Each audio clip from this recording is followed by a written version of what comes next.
Good evening, my good people. Listen, thank you to the Lord above for giving us another opportunity to come before you, pull the covers off, and have some real heart-to-heart conversations. I'm your brother, Ned White. We're here again in the barbershop having some great conversations with my man, Joel Green, who's going to get an opportunity to introduce himself and tell you a little bit about who he is and what he does. As always, we want to highlight our folks and give them an opportunity to just share. But as we get into our meat, we like to let you know who you're sitting at the table with. All right. So thank you guys again. This is Royalty Ministry Networks bringing barbershop conversation to you guys again. Please like, share, and join us on Facebook, on Twitter, on Instagram, on YouTube, on Snapchat, wherever you think you might find social media content, we're there with you. So we thank you for being with us tonight. I'm going to flip it over to my man, Joel. Give him a little bit about who you are, man, what you do, and just the elevator spill. Gotcha. I do a lot. I mean, Ned, you know me. I'm kind of all over with a number of things, but still focused with it. I'm a national director for Nike sports camps, and I'm the CEO of Pro Level Training, which is a training company around the country, as well as in Canada. Former professional basketball player, now, as I mentioned, CEO and director for Nike, and also a speaker. I love what I do. It's a blessing to be able to do it. To be honest, it's just to make an impact on other people, which is that's the main objective. So that's who I am in a nutshell. Awesome. Listen, I'm thankful. So most folks, like he said, Joel alluded to the fact that we've known each other for a minute now, man. It's been like 10, 12 years old. Yeah, easily. That we've known each other. We've been around each other. I've been fortunate enough, man, to have Joel in Pro Level Training train my sons. My oldest boy, Miles, and Gabe even have done workouts with Joel, and he's not only helped them on the court, but off the court with some great information and knowledge to kind of help them along the path as they prepare for, next level. And then I even had an opportunity to work under Joel and help him with the Nike camps a couple of summers, which was a great experience just to be around the young folks and, at least for me to feel like I can kind of still hang in there a little bit for a minute or two. That was fun, man. I was greatly appreciative of that, man. Just giving me a little new zeal to say, hey, you can still, share even at my age. Man, we needed you, man. That was a great time. Absolutely. So listen, man, we're going to get into the meat of things tonight, Joel. I know I had already shared with you that, our mantra here at the barbershop is to pull the covers off. We don't like to hold back. We don't want to put on any fake facades. We like to keep things real transparent. And so, as we alluded to, and if folks have been following along, today's topic is really about the inward you. What is it going on? What do we do? How are we doing it? And why are we doing it sometimes, right? And so, as we dealt with that and talk about that tonight, that's the mindset, and it's everything that we do and everything that we try to do. It's always about reaching out to the folks who are watching so that they hopefully hear something that encourages, inspires, or causes a spirit of change in them, even to say, hey, maybe I should try looking at doing some things differently. Yeah. And so, it's all about uplifting our people, particularly, and I don't slight or push against anybody whatsoever. So I hope I don't offend anybody. And if I do, please accept the apology. But my first primary objective is always to try to help the Black man get himself together. I get it. Secondly, it's my sisters. Thirdly, it's everybody else after that. Gotcha. Not trying to be slighting anyone, but I have to go with what looks like me in order to be a better me. So that's always the job. Absolutely. For me. So let's jump right into this, Joel. And so my first question of the night really is going to be, as we talk about the inner self, the inner me, what are some of the things, man, that gets in the way for men and Black men, particularly when it comes to trying to move forward, trying to better ourselves? What are some of the struggles, the obstacles, the things that caught in your way? And knowing, especially, and forgive me for this, and I'm going to put it, knowing that you took, kind of an unorthodox path in your career Sure. going through some challenges, some adversities, and dealing with some struggles even. Big What time. were some of the things that kind of got in the way as you went along your journey, man? If you want to share a little bit of your journey, that's fine too. I don't mind at all. I mean, I'll speak even broadly as far as men, black men, and also I'll touch on myself. But I feel like when it comes to black men in general, it's a pressure that it's an unspoken pressure, to be honest with you, that we put on ourselves because we feel like we have to live up to what others are doing. The fact that we haven't gotten a fair shot, as far as on the level of equality and things of that sort. We feel like we got to do even more, so we put greater pressure on ourselves to perform, to outdo, to compete. And in addition to that, it's a whole lot of expectations we set for ourselves, and it's also expectations from the women in our lives. So with that expectation, trying to live up to that, in addition to our own, just so that we aren't looked at as the typical black man, which is unfortunately downtrodden, on average, the way we're perceived, which is not the case, of course, but the way we're perceived as being lazy or just honestly losers in so many lights. Uncaring. Uncaring, right? Right. Unloving, and we try to combat that and try to fight against that. So it's a number of pressures that we try to, that we put on ourselves and that we try to fight against, that we may not have to, but we still do it because, again, we don't want to look bad. We don't want to feel bad. We don't want those around us to be let down. And I can relate to that for myself, to where, I'm not. I am a perfectionist in a sense. You know what I mean? I want things to be done the right way from my own hands. Everybody else, I can't expect everyone else to be like I am or have the standards that I have. So I won't expect them to be perfectionists. But for me, my standards are high. So I put pressure on myself. I've, unknowingly have maybe thought someone was putting pressure on me, but maybe they weren't. But I still treated things that way. So I'm trying to live up to the way I'm perceived and things like that. And, that, kind of led to a struggle over time. Now I feel like I'm beyond that now, but for a good while, for years, I was trying to live up to what I thought others thought of me. And I could care less about that now. Nice. Yeah. It's important sometimes to get past that place.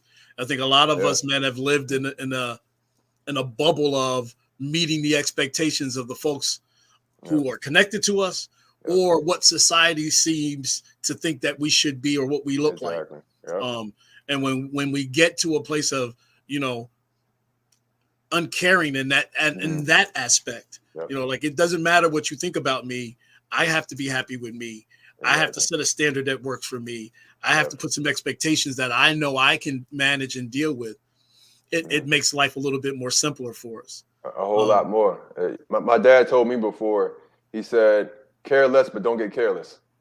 And, so for me, hearing things like that was like, okay, I got you. You know what I mean? Care less about what people think about you, but don't get careless in your efforts. Don't, be so carefree to where you are jeopardizing your integrity and your character and hurting, doing harm to other people. But care less about what they think about you, because their thoughts don't really matter in the grand scheme of you trying to be an amazing person. So, Yeah. I tell you, one of the things that popped into my mind as you were talking, Joel, was the thinking about the impact you're saying that your dad shared words of wisdom. And I'm pretty sure, like you and me, we pick up nuggets along the road of the journey. How important is it to us, and why is it important? Should be important to us to learn to manage the inner Joel, the inner Ned. Why is that a valuable thing to do, or is there value in it? It's a whole lot of value in it. I mean, that's what leads to self-control, and it keeps you from self-sabotage at the same time. Because when you have greater control over yourself, over your mind, your body, your spirit, then we set ourselves up way too often, just being honest, and we don't even realize it. You know what I mean? We're trying to have this perfect image of how things should be, of how we should be. And at the same time, we may even feel, because we may not have had a lot throughout our lives, that we don't even deserve this or that thing. So we'll do something to make sure we don't even get there, which Right. sounds crazy, but we'll make sure, we don't even get there. Although we desire it in some facet, we'll set things up to where it'll only take us this far, but not that far. Right. And Right. it's like controlling the inner you and making sure you're secure inside, that leads to peace of mind. That leads to that level of security to where, like, look, I deserve whatever. I deserve everything that I desire, Gotcha. as opposed to just being able to desire it and not actually attain it. So, really securing and controlling that inner you and building it up is vital, man. Yeah. It's going to be a whole lot of words spoken against you and eye rolls at you and things like that. And if you're not secure inside, you'll believe every eye roll. You'll take offense to every eye roll. I'm less offended now than I used to be because, again, I just care less about my perception. I'm my own competition nowadays. My whole thing is how does my son see me? That's my most important, focal point. Right. And Right. outside of that, any adult doesn't really matter. So talk to me about that piece of the puzzle, Joel. We're both dads, right? And when you said it, my immediate mindset was, yep, been there, I'm still there, where I operate day to day, every day, thinking about how is this going to impact my sons? How will my sons perceive what my actions, what I do, how I do it, who I do it with even. Exactly. Explain to me or talk a little bit about how that works for you. Like, how that motivates you, how that drives you, That's what's the parent component for you when it comes to dealing with Joel? Now, it's everything. It's a foundational thing now, pretty much behind all that I do. And I say that because even from the physical scheduling of different things, I have to make sure that me and him are still together, and making sure that we're still spending time. I have to make sure that I get him from school and stuff like that. I have to drop him off every single morning to school. So even from that physical and the surface side, he's behind almost all my movements. But even from the figurative side and just the mental side, I know he's watching me. So I have to watch what I do. I have to watch what I say. I have to watch what I tell and advise others because he's listening.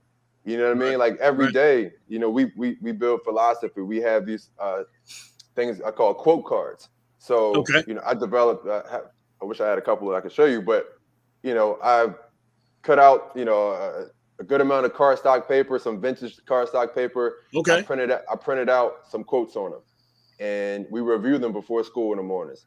And nice. he has to read it. It's a way for us to practice reading as well. He's 8 years old, so he has to read the quote, comprehend the quote, and tell me what he thinks it means. And so as we do that, I'm also hearing his philosophy on things, which I love. So again, by doing things like that, I'm like, all right, no matter what I do, sooner or later, he'll have his own philosophy on things. And even if I do something wrong or bad in his eyes, he'll still have his own philosophy to where he knows the right way to go if I went the wrong. So I'm super intentional about everything. I mean, he's the reason why my drive is crazy. You know me. I will pull it all-nighter for fun. I mean, and it's like I think about if he knew I stayed up last night to complete an objective, one day he'll be willing to do the same thing. Absolutely. Modeling the behavior you'd like to see them do. Absolutely. Yep. That's one of the biggest responsibilities I think as a father that we have. Being able to display the behavior, and in a way that, like you did, like, I mean, you're using those wonderful, cue cards to kind of guide those moments of philosophy along. For me, it wasn't the cards, but it was those moments where I would just have these random conversations about philosophical moments to cause my sons to have critical thinking time, where they have to process it, have to try to figure out, okay, where's dad coming from with that, and why? And then move forward and then come up with their own concept of, or their own theory to how they feel about whatever the subject may be. That's important because I think I've shared this before with folks. My objective is always going to be to guide them along the path so that they can continue the path even when I'm not around. Absolutely, man. Because I don't want them to ever be at a stalemate where they're like, oh my God, what do I do now? My dad's not here. Well, they're going to know what to do. They're going to understand what that means. And I think that's important. And it's important in our drive, right? Because you have to be, like you said, you use the primary word. You have to be intentional in what we do. You know, we can't just haphazardly do some stuff and hope that it sticks. We got to really be intentional. We got to really be purposeful in our movement and in our thinking and in our actions, so that our sons in particular and our daughters, for those dads who have daughters, really understand, okay, here's why my dad did that. So when my dad does, like you said, the example, you pull an all-nighter to get an objective done, he sees that work ethic and understands that that's how it's supposed to happen. Exactly. I mean, that's just what it is. I mean, he knows we work out on a daily basis, and I know he's told me before. So I said, all right, do X, Y, Z. Sometimes I'll do the workout with him, but other times I have to be more so that trainer, that coach, so I can see things objectively and not be in the midst of it. So right. I'm like, well, do this today. I'm not gonna do the workout with you. He's like, well, you standing over there. You just telling me. I said, look, not today. You know what I mean? I'm not doing it with you today. But he knows that he ought to see me doing something. If I'm going to demand excellence of him physically every day, you know, because he has goals, he wants to do things, he's rolled out for himself. We put together vision boards and stuff like that. I'm like, all right, I'm going to help you get it. But I know he has to still see dad do something, you know what I mean, to where it's like, okay, I see him doing that. I'm not even going to question when he asks me to do this because I get it. Okay, he's showing me, you know, how to do some things. So I make sure I work out on a daily basis as much as I can, at least, just so he knows when I say, hey, let's work out, he's like, all right, cool. I know you're doing it too, so I'll rock with it. That's what's up. Yeah. I guess as I'm listening to you and I'm thinking again, my own thoughts of my parenting objectives and marks, you know, it's important to know, I think, and this is just for all of our listeners to know that it's really crucial sometimes to have a why to what you're doing. Yeah. You know what I mean? And whether that why is your children or you've set some benchmark or, you know, the over objective goal is to be at this point by this time, you got to have a why in your movement. It's one of the best ways to be able to manage the inner you, to manage what's going on, and even get through the struggle moments because they're going to happen. And so when you hit a wall or you hit that obstacle, that why is what kind of helps you overcome the obstacle, overcome the stumbling block, overcome that wall.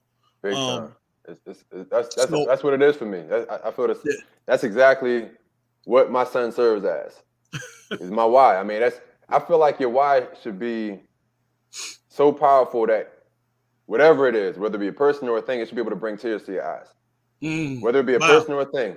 And the reason why I say that is because if you get to that, like you mentioned, like a struggle point or a point that you may want to stop or whatever the case is, if you can think about that why, that person or whatever the case is, and say, man, if I stop right now, how will it affect them?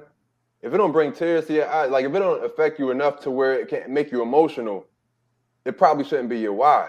Because I mean, if it's something that can't get you to keep going or to get out of bed, you know what I'm saying? I feel like it's probably just a reason, but it ain't your why. You know what I mean? Correct. So for me, it's like, that's why I make it him. I'm like, I think like, all right, cool. If I stop, okay, he's not going to eat next week. I got to keep going. You know what I'm saying? I can't have him hungry. Yeah, it's that simple.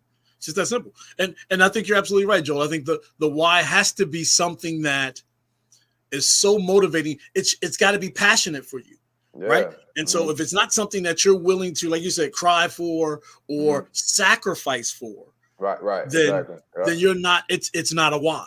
It's a reason to a means, right? Exactly. It's kind of like when we talk to folks about dieting.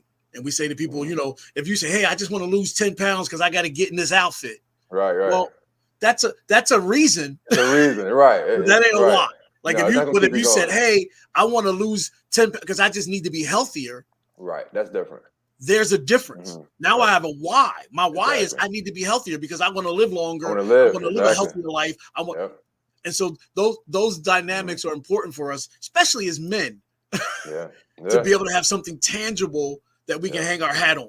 Exactly, sometimes, you know, we don't do well when we're just told to do something out of theory. No. Like, hey, this makes sense, so you should do it. And we're like, why does it make sense? No, exactly. You You mean that No. makes sense to who? Like, nah, not for me. Right. That might be your thing, but that ain't my thing. Exactly. And so it's important for us to be able to have that why, man, to be able to put something on it. And like you, my boys are my why. Perfect, You know, man. and I have some goals that are outside of my sons. Like, you know, like you, we set goals with our boys, and we make sure that we're helping them understand to set the benchmark, and then what you got to do, the steps to get to that benchmark. But even outside of that realm, even for me internally and personally, you know, I have my own benchmarks, right? But even those are established and connected to my sons, because ultimately in my head I'm thinking, and so let me give it to you this in my perspective, right? I'm on my, I don't want to say term. I'm actually going to say this, on my downside, right? Because I'm not, I don't have a foot in the grave. Don't get me wrong, but I am at that point where my conversations around retirement, my conversations around next level living, I'm at that next level living part, right? Where I'm thinking like, I'm putting things in place so that when I decide to say to some folks, hey, here's my letter, I'm out.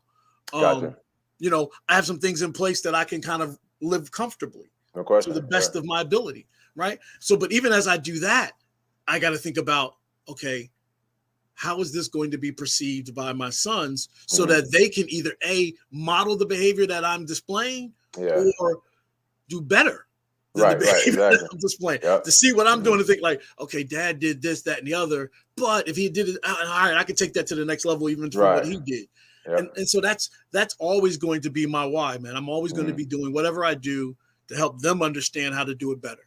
That's perfect, man. Yeah, that's huge. That's big. I'm going to dig a little deeper, Joel, for a second, right? Because I think you and I both are in the same sense, you know, operating in a lot of ways, and in most times, you know, like an independent parent. Right. Yeah, absolutely. You know, and both of us have significant others, ex-wives who are a part of our children's lives. But, you know, because of the fact that, you know, separate households, your house, your rules, exactly, your establishment of some how things we can operate. Contradict, right? Some things can contradict with, you know, elsewhere, right? No question. Right. So how does that component for you impact Joel on the inside? Like, I mean, dealing with the emotions of having to compromise, having to struggle through the relationship, good or bad, to establish a healthier relationship for your son. Yeah. How does that work, or how's that working? I mean, it's working. You know what I mean? What I mean by it's working is that it's still in the process of working out. It's not in a bad place whatsoever, but the difficult part can be many times is, as you brought up, our son. Not so much things for me. I'm solid, you know, but it's more so to make sure he's not conflicted like the situation may have been conflicted. You know, so I would hate for things on the inside of him to mirror what the outside appeared to be. So it's like that's where the struggle was early on, and that's where it can be from time to time even now, to make sure that, okay, the transport of things, like, okay, I have to be here and now I have to be there.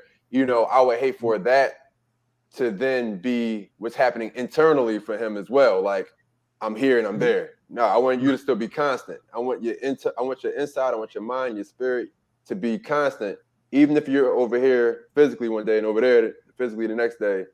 And that's where, for me, that's why I try to do as much for him mentally, you know, just to make sure, you know, his mental is secure.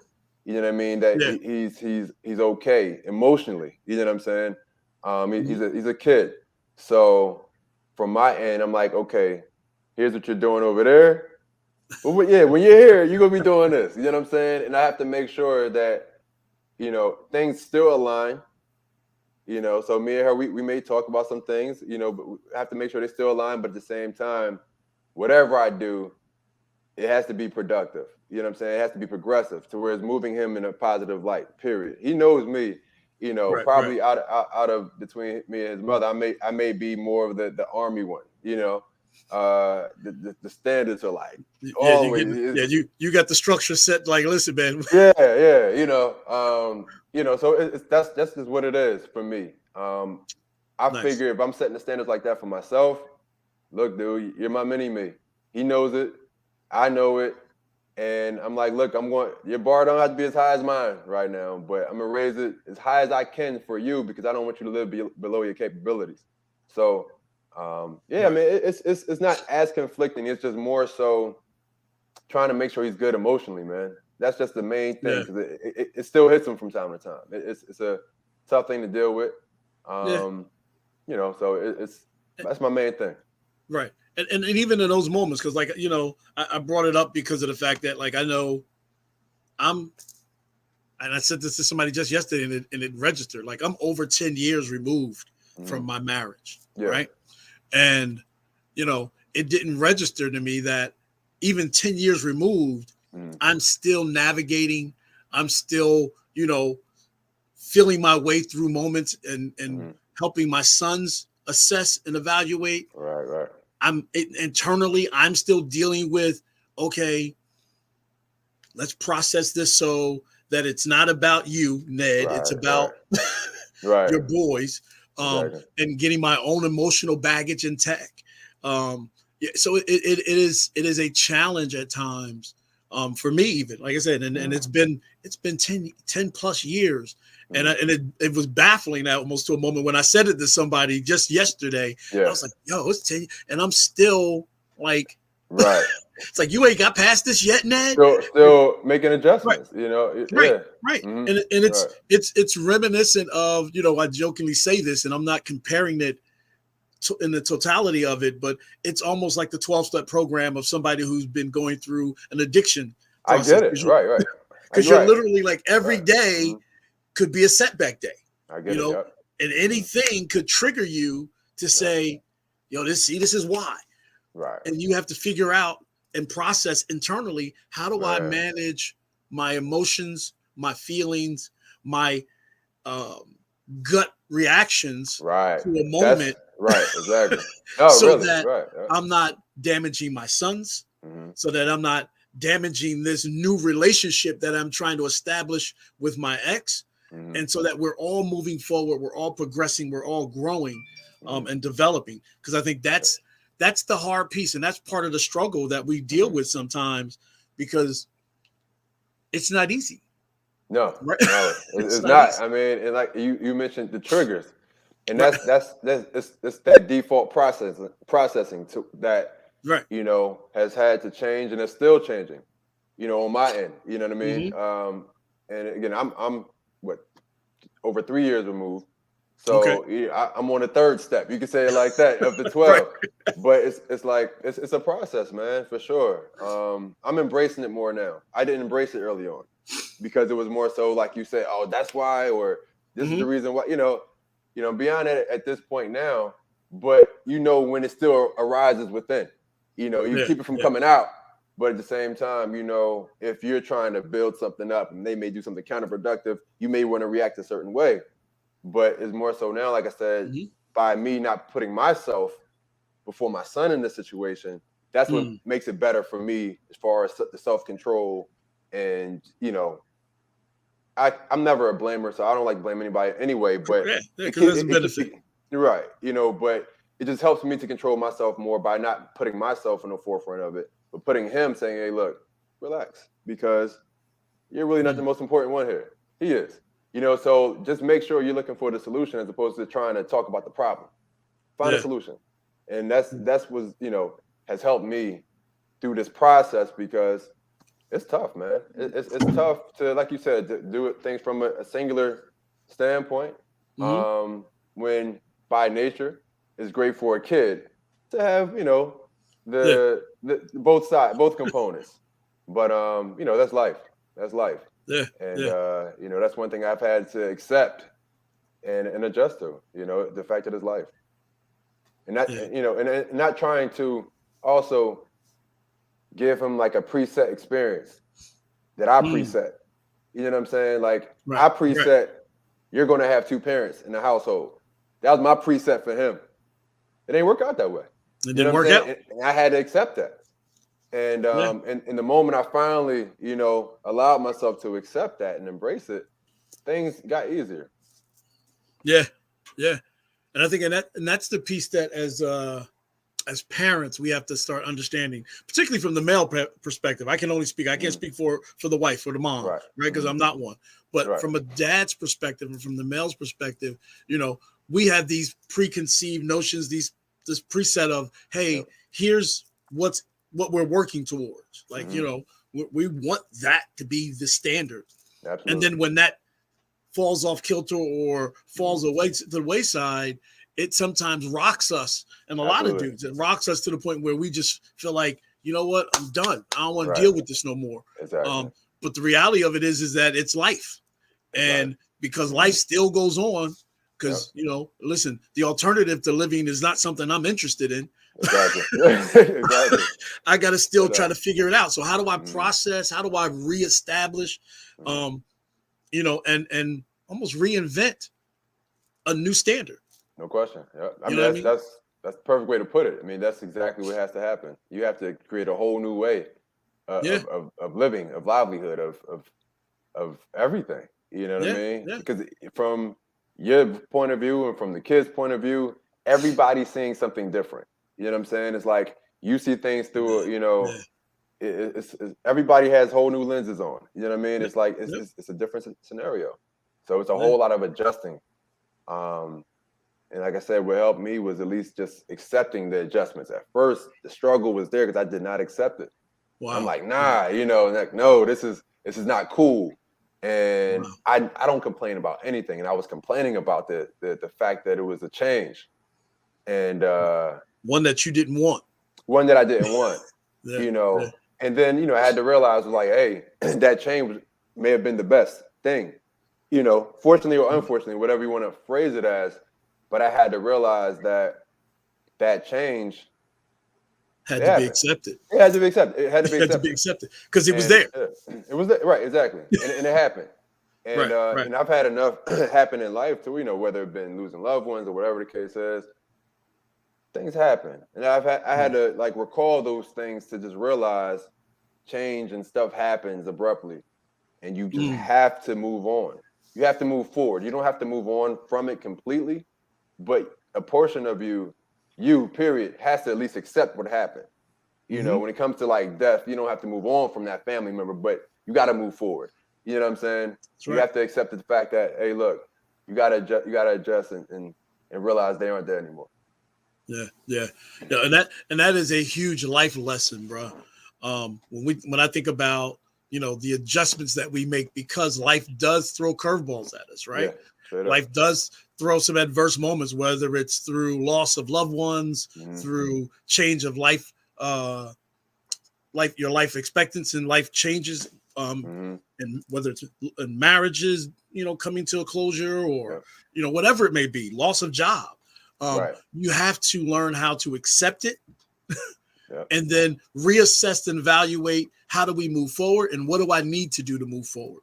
Exactly. Um, and I think those things are crucial for a lot of us. And I say this for myself and for others who might be listening, take the time to assess, your situation. Yep. Okay, I lost my job.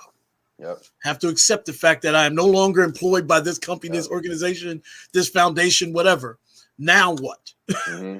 And let's move forward and Yep. assess. How do I reinvent myself? Yep. Do I, find a competitor to that company? Hmm. Like, you have to start now assessing those movements, You're because right. you It- you can't you can't continue to cry over the spilt milk. you can't. I mean, it's just It's like spilt. you got to have like a triple A method. Like you gotta have the awareness of the situation, you gotta adjust the Mm, situation, and you gotta. I would say in this order. I would say you gotta be aware of it, you gotta accept it, then adjust to it. yeah, So it's yeah, like you gotta just have some method of operation to where it gets you to the other side. You know what I mean? Whatever it takes, you gotta get on the other side of it, or you're gonna be stuck. yeah, yeah, yeah, yeah. And not internalize it. I think that's one of the worst Right, things that right, we right. do. Yeah, big And time. it causes us to really mess up our growth when we Hmm. internalize it and now we let it fester, and then it grows inside of us, and now all of a sudden you're this bitter, angry, complaining, disgruntled person in a situation that was temporary. Right. You know what I mean? It wasn't meant to hold you bound for the rest of your life. It was just a momentary setback. So what do we do about it? We accept it, we become aware of it, and we make the adjustment. Exactly. It's just that simple. And if you aren't willing to do that, or if you don't have the wherewithal to do that, you're going to find yourself in that ugly place, in that dark place that doesn't work for your growth. You'll be a bitter individual, man. It'll be a terrible change that happens when it can be in the opposite direction. That's one thing, I thank God for, man. I'm more becoming. I'm not who I still desire to be fully, but I'm more aware of my situations now. I'm more conscious, and it's on purpose too. I'm serious about it. Like I question almost everything, not to a skeptic point of view at all, but anything bad happens, I'm asking, okay, why did it happen? Why? I look, I question it because I don't want to miss out on when I go to speak at different places and organizations. I bring up the term camouflage opportunities often. That's something I've created, and I have a whole talk about it. And share a little bit about what is that? What is a camouflage situation? Give me that one.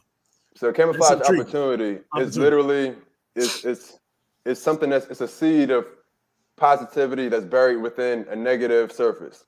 So there's a quote, old philosopher, Charles Udall. He says, in life, we will go through a series of God-ordained opportunities, brilliantly disguised as problems and challenges, right? Wow. So by looking at things that way, you start to see even the negative situations, even the difficulties that you experience, the obstacles, the opponents, the challenges, whatever the case is, you start seeing through them, as opposed to just starting to see the surface of them. The surface gets you emotional. The surface gets you in your feelings. The moment you look beneath the surface a little bit and you're willing to find that seed inside, it's a wrap. It's a game changer. So I question the surface of everything, man. I question the surface of death. I question the surface of divorce. I question the surface of, disappointment.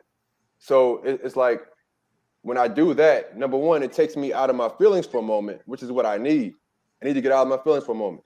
It takes me out of my feelings and it puts me, it piques my curiosity. And at the bare minimum, I'd rather be curious than, bitter. I'd rather be curious than angry. You know what I'm saying? I'd rather be curious than just flying off the deep end.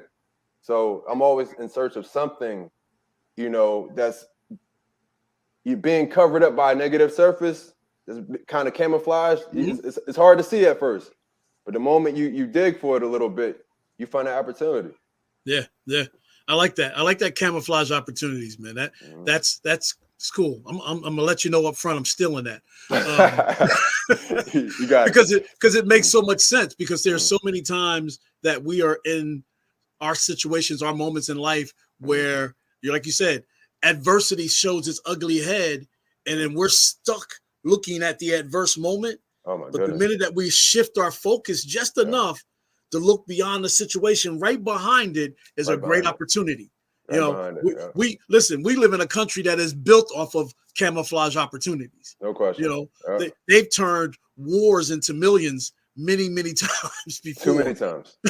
And so same thing for us. We can turn what might have been an ugly warlike moment into a huge opportunity that is life-changing for generations to follow.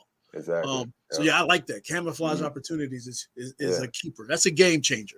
Yeah, it's a game changer. I've gotten, and a lot of people don't know this, but I haven't had a cakewalk experience even as a pro basketball player. Right. You know what I'm saying? And not having that cakewalk experience opened up the greatest opportunities for me. I would not be doing what I'm doing right now. Ned, and different things that I have going on. Right. I would not have been in business for the last 10 years.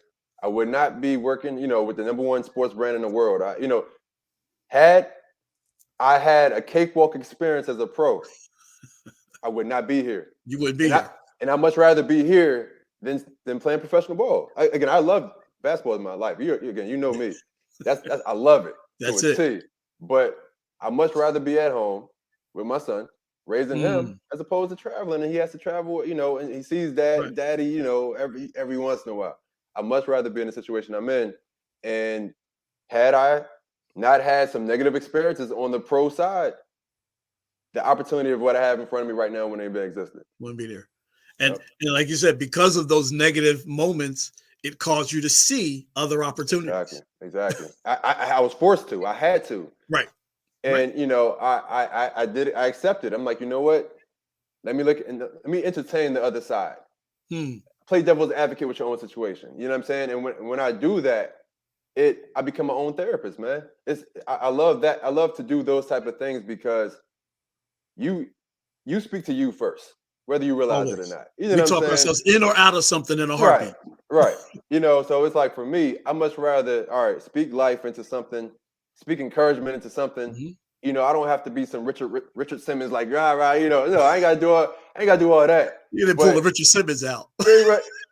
He the only way I could think of was always Giddy and whatnot, But I don't have to be on that tip, but more so, just making sure if I'm going to have a default point of view, make sure it's going to encourage you as opposed to discourage you. You know what I'm saying? Like I got a choice.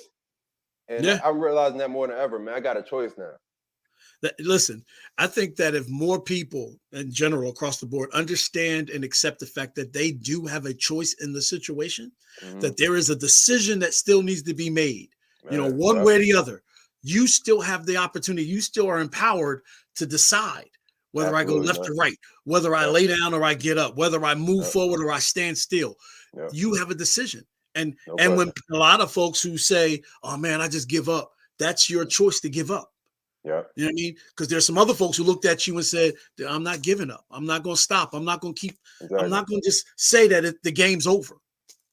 I'm still pushing forward. And that's important that folks understand that. Please know you have choices in every situation in your life, even the ones that are thrusted on you. Because sometimes we end up in situations that aren't our doing. Like some folks just end up dropping stuff on our plate. And we're like, yo, dude, why? But you still got a choice. You got a choice. I'm gonna deal with it or I'm not. You got a choice, man. You got a choice. True. That's a major thing, man. It's a major thing. Sure. And when you accept the fact that you have the choice and you're willing to make a decision, now the work begins where you have to start now aligning yourself with the right folks and the right circles to help you deal with whatever decision you made. Right. You know what I mean? Putting the energy and the method in place and the plan in place. That's a major piece of the puzzle too, man. Like you said, aligning yourself with other people. And that's one thing I've had to accept and change and grow into over the years. That was not me. I was trying to do things all on my own for a minute. I'm just being straight up. I didn't trust a lot of people. I've been hurt enough over the years, not even talking about relationships, but just, partnerships, on teams. My coaches hurt me. Teammates hurt me, just thinking they had my back and they didn't have my back in situations. And getting coaches, I got you. I'm gonna give you the word. I'm gonna give you this. And I get there and they don't, no matter my performance. So I've been hurt. I did not trust people for a while. And I had to grow into really trusting people in business. I have a solid team, man. It's a 30 people around the country. And I have no problem admitting until recent years, I've now entrusted them to really carry things out. What I've had to tell myself was, if I don't trust them, then I'm not doing my job properly. That means I'm not properly training them. I'm not properly instilling the right things within them. If I can't trust those who I have on board, then I'm doing a terrible job. So once I started to carry that mindset, I had to hold myself more accountable for those that I bring on board and say, if you can't trust them, they should not be on board and you shouldn't be in business, period. Yeah, that's huge, Joel. That's a huge step, because a lot of folks won't take that perspective in business or in life or in relationships to realize that, like, hey, if the trust doesn't exist, I'm partly responsible for that. Absolutely. I'm not doing my part to help establish, build, and cultivate a trusting relationship. Yep. And so to be able to have that mindset to know, like, hey, listen, I'm a part of why you don't trust me because I haven't established a relationship that can build that. Exactly. That's crucial for folks to understand. A relationship is behind everything. Yep. Relationship is behind everything. It's behind every business. It's behind every loving relationship, with a significant other. It's behind every parenting situation. It's behind our relationship with God. with God. Everything. Everything You know we what I'm do. saying? It's Yeah. a relationship. So in every relationship has to have a level of trust. You know Yeah. what I'm Yeah. saying? Or else it won't sustain itself to the fullest, at least. You know what I'm saying? Like it Right. can sustain itself, but if But it's not long haul. yeah, Yeah. you Yeah. know, If you don't have real trust in a relationship, regardless of whose relationship or where, Mhm. it might look good on the surface, as you like Right. we mentioned before. It might Mhm. be a great surface relationship. Right. I'm reminding those folks who say to you, man, y'all look great together. On the Right. surface, we look Right. great together. Right. We On take great Instagram, photos together. y'all look amazing on IG. Right.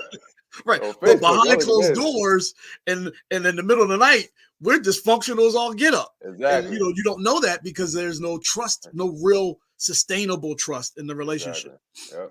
Yep. Yeah. Exactly, Wow. man. I've had to take that perspective because again, my standards for myself are like you don't even see them. They're that high.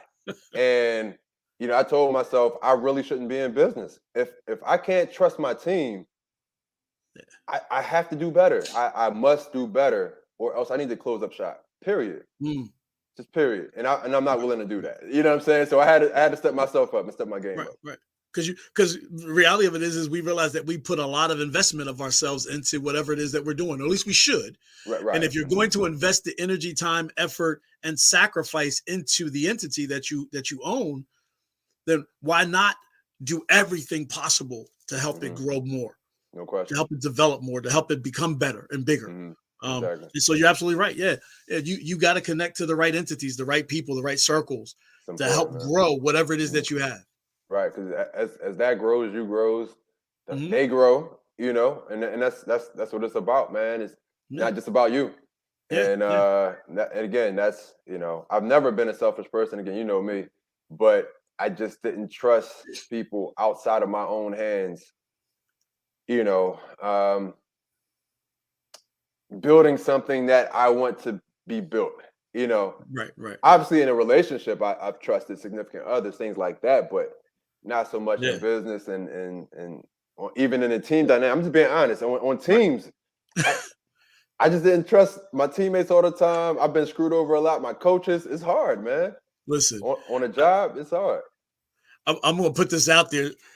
This is me really pulling the covers off, folks. So understand, I have this ongoing comment that I make to my lady, right? So she and I love her unconditionally, but I always jokingly say to her, "You get the energy that you give." So Right, I know I she's get listening it. right now, but Yeah. I always say to her jokingly, like, "Yo, the energy you give me is the energy I'm gonna give you back," right? And and I say it jokingly, but the reality of that in relationships world is, hey, we are so guarded at times that we do sometimes in our relationships, knowingly and unknowingly, we hold folks at bay because we're like, yo, if you aren't giving me the same level of commitment I'm giving, then I don't really think that you with me. Right. And the reality of it sometimes is that's not always the case. You know what I mean? Because I think I said this to you yesterday, Joe. There's very few folks I would entrust my children to, right? I ain't just handing my sons over to somebody to sow into, pour into, or even influence because they matter to me that much, right? Absolutely. So I'm invested in my sons 10,000%, but I know that the next person is not going to be invested 10,000%. Right. Exactly. Right? Because they don't have the same level of investment in that as I do because they're mine.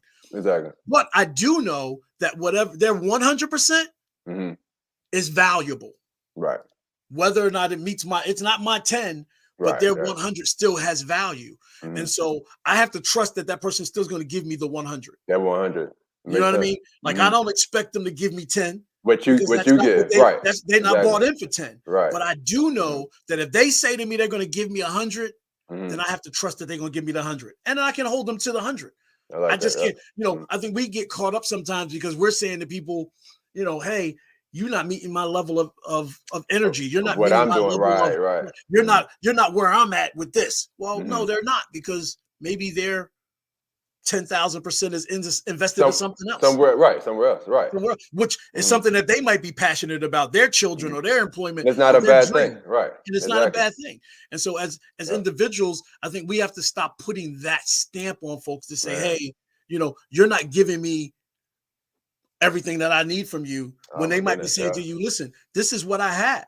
Right. And then we have to then evaluate it, assess it, and then, adjust to saying, hey, that works. I'll take the 100 because I can still benefit from that. And you can too. Or I say to you, hey, I need more than 100. You might not be the person for me. Let's figure out another plan. And listen, no harm, no foul. And you know what? I'll piggyback on that too, because it's like, let's say beyond the second scenario, if let's say you're in a relationship and one person is giving this energy in that area or that facet, the other is not, but like you said, they may have energy elsewhere. I think both parties have to realize that no one is complete yet. Wow. We're all incomplete. We're not complete till death. So it's like you have to realize that and accept, to be honest, that every party is still growing. Now, hopefully everybody's, growing and going in the proper directions, as opposed to say, okay, I'm just going to be on drugs every day and, stay home, do it. I'm just, whatever. That's a different, you can see that direction is going south. But if progress is still intentionally trying to be made, and, you have to accept that the other party is still a process.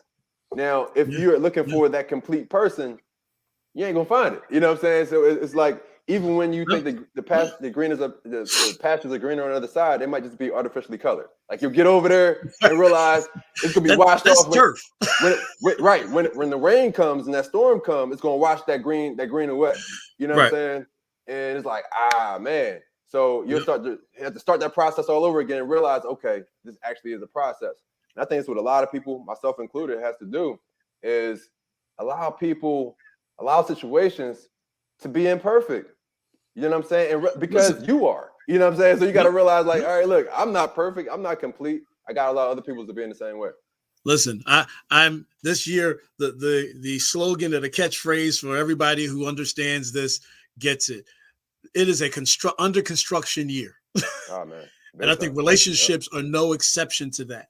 Right. Absolutely. When we come together as a unit, whether it's in an intimate relationship, a godly relationship, a partnership, you are constructing a new thing. And it means that you have literally, sometimes that construction is a renovation project, meaning we might have just had to do some cosmetic stuff to make this work. And sometimes it might be a complete gut job. And then sometimes it might be, we need to strip this thing down to the foundation and rebuild all the way from the ground up.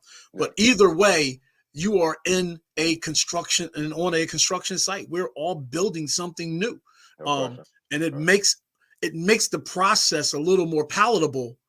You know what I mean? For sure. And not as irritating or abrasive when you realize, like, yo, dude, you got a hard hat on, I got a hard hat on. We in this together. Exactly. Like, I mean, the standards, they're not lowered, but you're more flexible. You're just more flexible. You're more able to say, okay. Exactly. And that's a huge part of it, man. To be able to just understand, like, okay, all right, cool. You make mistakes, I make mistakes. And again, being willing to look in the mirror and relate yourself to whatever you're complaining about. That's it. You know what I'm saying? Like, if you can find a way to relate yourself to whatever you're about to complain about, then you'll say, you know what, let me keep my mouth shut. Let me keep my mouth shut. Yep. Let's move on. Let's move on from this, because I'm probably gonna mess up next week. You know what I'm saying? Like, my turn's coming. Right, it's coming. So that's important though, man. That's huge. That's huge. For sure. Listen, Joel, man, we could probably build all night long, dude. We could be talking for probably the next hour and a half if we really wanted to, because we vibe that well. I think that, man, the information that we shared tonight and the things that we're putting on the table, I pray that it kind of starts the kindling for folks to start having more conversations like this. I think that part of the reason that a lot of us are stuck where we are or bound the way we're bound is because we're afraid to step into these type of conversations where we share from our heart what we feel, what we think, and the philosophies as to why we do what we do. Because the minute that I understand your why, it helps me kind of deal with you differently. right? When I know Likewise, what I get it. motivates you, when I Right. know what Mm-hmm. drives you, when I know what gets your motor going, Mm-hmm. now I'm like, okay, cool. I got him. I know Get now it. I know why he's so anal, or he's so, Mm-hmm. such a perfectionist in that area, because it matters Yeah, to him that much. that Or I much. know why she procrastinates in those areas, Mm-hmm. because she does this or he does this that way. Mm-hmm. And so the more conversations we have like this, the better we'll be as a people, the better we'll be as individuals, the better we'll be Right. as a community. So Joel, I thank you, bro, for coming to the table today, man, and stepping into the barbershop and having this real dialogue with us, man, this evening. I know that my heart is lighter, man, and I'm blessed because you made a decision to do so today. I pray that all those who are listening, I see my brother Edu was on here. I see Letty, you on here this evening. I thank you guys for watching and listening, and for all those who get a chance to check this out even later on any of our social media streams. Know that we are here. We are doing this work together, that this is not a solo trip, that this is No. not about me or any one individual, that this is about a collective movement to help us get better at what it is that we do. So please know, at any given time, you can reach out to us at www.royaltynetwork.net. We are always here. We're always available to just be a support, to be an ear, to just give words of encouragement. However we can support you, we're here to do so. Know that we love you, that we're always praying for you, and that you matter to us here in our platform and on our platform, because we want the best for all of us. So continue to do the hard work that's necessary to make your better you the best it can be. We thank you all for watching. I thank my brother Joel for being with me tonight, Thanks, man. man. Appreciate it, man. I'm blessed and overjoyed at the fact that, man, we get a chance to do this and continue this friendship and Absolutely. partnership that we've had now for over 10 years, Oh, man. wow. And so I'm looking forward to getting together and doing more stuff like this, man, and even helping on other things that you got going on, because I know your plate is overflowing with a lot of projects. And however I can help you, know that I'm here. I've always said that, and I mean it, because I love you, Likewise. brother. Likewise. Love you too, man. All right. Likewise. Let Listen, me know. Yep. guys, take care. God bless. Have a wonderful night.